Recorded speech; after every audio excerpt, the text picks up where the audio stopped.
Okay, so talking about Exorcist 3. And I literally just got done watching this movie about probably not even a minute ago.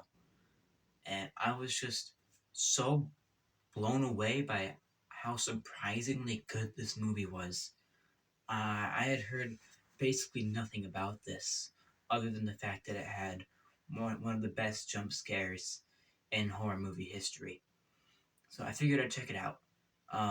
Has around 60% Rotten Tomatoes, which, I mean, the scores, like critic scores, aren't everything. So I went into it, no expectations really. Man, was I blown away. It's not the best movie ever made. There are criticisms you can make, fair criticisms too. Um, it's one of, if not the slowest movie I've ever seen in my whole life. Um, I watched it with my grandma and my mom, and they both fell asleep during it. Um, Me, I was captivated the whole time. I mean, the cinematography alone in this movie is amazing.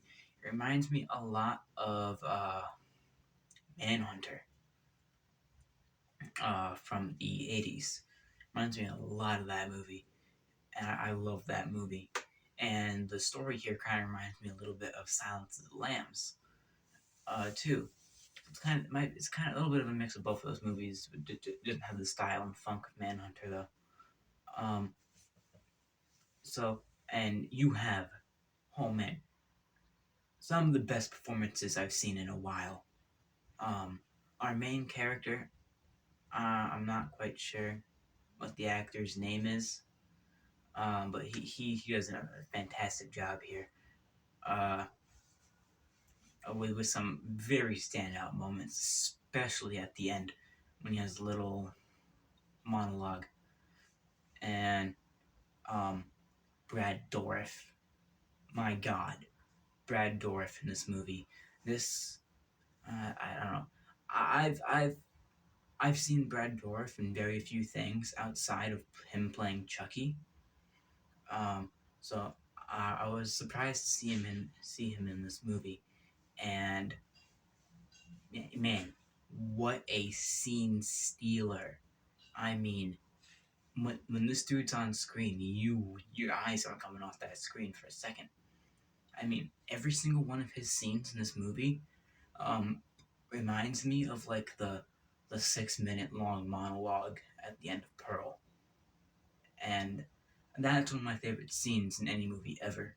So the scenes of Brad Dourif in this movie, man, just amazing. I was enamored with his performance in this movie.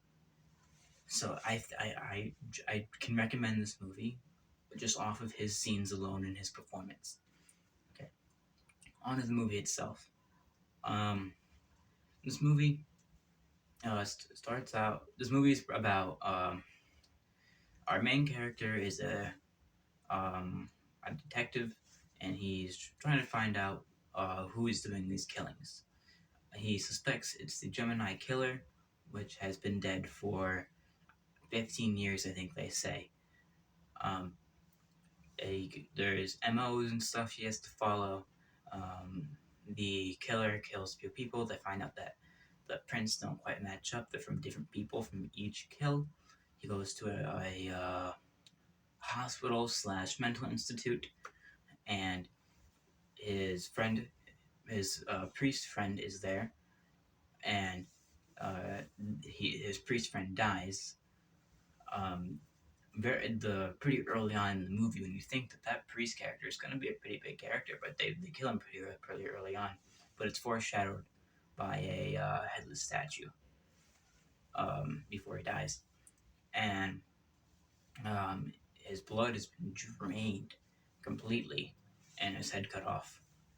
And then he, does the whole interviews people, finds clues, leads that eventually lead him to a patient in um, room 11, I think it was, which, um, again, these are the scenes with Brad Dourif when he goes to see this patient, and these scenes are amazing. It switches from two different actors. I don't know the first actor's name, but it starts with him, and then it switches to Brad Dourif, and then Brad Dourif will have a like a modulated voice most of the time, and it doesn't take away from the performance at all. You can still tell it's Brad Dourif, and sometimes the modulated voice will slightly go away or completely go away, and it will just be Brad Dourif, and then you can really hear Chucky in him. Those are amazing scenes, of course. Again, I cannot stress that enough. Um, but this movie, actually, no, I'll finish the summary. Um, then more detective work and stuff. More people die, and then the we find out near the end of the movie that the uh, Gemini killer, uh, working with, I would assume, Pazuzu, the demon from the first movie, um, can possess the what do they call them? Catatonic patients in the mental institute. So he sends one of them to the detective's house to kill his daughter, and then this scene, it's got some cheese to it. It's very, don't know what to call it. We'll say wonky. Yeah. Um, so the old lady that's being possessed is like throwing people around, and eventually she's just like collapses. She's like, "Oh God, what's happening?" Collapses because it turns out the priest that's been shown earlier throughout the movie a couple times, not pretty much a couple times, twice, which is another complaint that I'll go into in a second. Um, Comes into the mental institute to um, exorcise the demon, and he shows up, and you have the patient getting up with the classic, yellow eyes and all, and you get another great scene here, where the priest is trying to, give him holy water, do an exorcism, and then you have some amazing practical gore effects. I love practical gore over CGI any day. And then you have, so he gets like force pushed against the wall. Okay, phone stopped recording, but we're back. So, where was I at? Right. Okay. So he main character gets force pushed against the wall, and then not main character, priest guy, gets pushed against the wall, and then he gets pushed into the ceiling, and then he gets turns his head off of the ceiling. Oops, mic fell. He turns his head off of the ceiling and like peels like part of his um skin off. It's like showing maybe not his brain, but there's no skin there, and then he gets like his back, like the skin off his back torn off when he tries to get off of the roof. So great effects right there. Love it. Then our main character shows up, and he comes into they're not exactly cells, but he comes into the room, the padded room, and sees the dead priest and the patient sitting there, and he gets pushed against the wall. The main character does, and then we get a really good. I alluded to this earlier. Our main character gets a really nice little monologue in here about he's like, "I believe in murder and anger and all the slime and filth in the world like you." So some great stuff right there. Some great acting from him. And then the priest uh uh that was that killed himself off the floor. I mean, off of the roof. Is still alive somehow, and then he goes for the cross, and he goes, says something. I think he says, "I command you" or something, and then the demon like gets pulled, I guess, pulled out of the body for a brief moment, and then the priest that what he the patient that the demon has been possessing the whole time, or the Gemini killer has been possessing the whole time, is actually a priest that used to be the main character's friend, I think.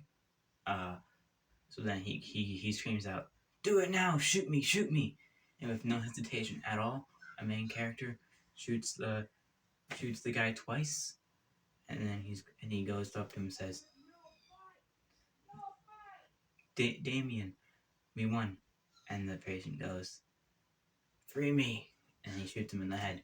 And then they cut to the church, I believe, and uh, we get us. It ends on the grave of the patient that died. Well, that was a priest. Movie ends there. Um, Overall, I thought this was a great movie. I feel this movie. I mean, maybe I'm just not looking in the right places, or just by chance I haven't really heard about this movie at all. But from what I've heard and seen, this movie seems pretty underrated to me. I mean, obviously it's going to be overshadowed by the first movie. The first movie is one of the most famous movies of all time. Um, and a great movie, obviously. Um, so I get that, but this is a pretty good movie, and again, I see why people would be giving it 60s and 50%, because again, it is a very very slow movie, and that's not everyone's cup of tea. Uh, Me personally, I don't really mind it. I know I have a pretty good attention span, and I was pretty captivated by the whole movie, so I didn't mind its slow burn nature. But I see how that can be a problem for some people. And there are little criticisms you make out throughout. Um, the the priest that shows up in the end, like it's pinned to the wall and on the roof. I would have liked him to be set up a little bit more. I think we only get two scenes establishing him before he shows up in the finale. So it would have been nice to see him a bit more throughout the movie. Trying to think what else. A great thing I would give this movie. Um, the main reason I watched the movie, because I heard it had one of the best jump scares of all time. It lived up to the hype. In uh, it's a very great scene. Actually, it reminds me a lot of a scene from Scream 5, where Wes is in the house and you have all of these misdirects and fake jump scares and whatnot. It reminds me a lot of that scene, but this obviously came before that. So you have a nurse walking through the hospital, and she also most of this is done through one shot, looking into a hallway, and the nurse goes into a room. We get a little fake out jump scare. A guy pops out from a couch saying like, "Hey, what are you doing in here? I'm trying to sleep." A nurse goes back. We linger on this hallway for a bit, and then she hears some noises in a room, gets up, checks out the room. She's in there for a while, and we're still planted in the hallway, so we don't see what goes on in the room. She walks out of the room, and then the killer, um, like not runs, but like speed walks at her with a big like pair of scissors, like a big metal pair of scissors, and it is a very effective jump scare. I mean, I don't get scared easily. I could jump a little maybe, but I didn't get that scared. But it is still a good, very good scare, very well thought out and planned. I really liked it. And it's a nice contrast to um, some some horror movies that result to really bad jump scares. So it's refreshing to see. That's for sure. Um, Other than that, I mean, I just got done watching this movie, so maybe I'll record some more after this, after I've composed my thoughts a bit more. Cause I'm going off the cuff right now, but I'm doing pretty good. I mean, I'm usually a little shy making these videos, but I'm doing pretty good in this, I would say. Um, but for right now, once I think of anything later, it's gonna be it for this video. Um, total score for this movie, out of 10, I would give this like a 7 or 8, like a 7 to 8 range, maybe 7.5 or so, maybe a little bit higher. Yeah, about an 8, 7 to 8 is fair. I'm leaning more to 8 than 7. I just think the uh, atmos- atmosphere and the unsettling nature of this movie is just top tier. Again, this is one of the most unsettling movies I've ever seen. Just a mundane scene of the main character in the church, the cinematography, and just the lack of music or any sound sometimes. Just really, it's just very, some scenes, whole movie mostly, is very uncomfortable and unsettling, and it's very nice. It keeps you on the edge of your seat. But yeah, 7 to 8, leaning more towards 8. And that's about it. See ya.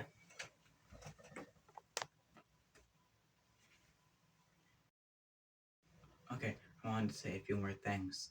Um, First of all, um, the screaming that you're hearing in the background, um, is my dog. So sorry about that.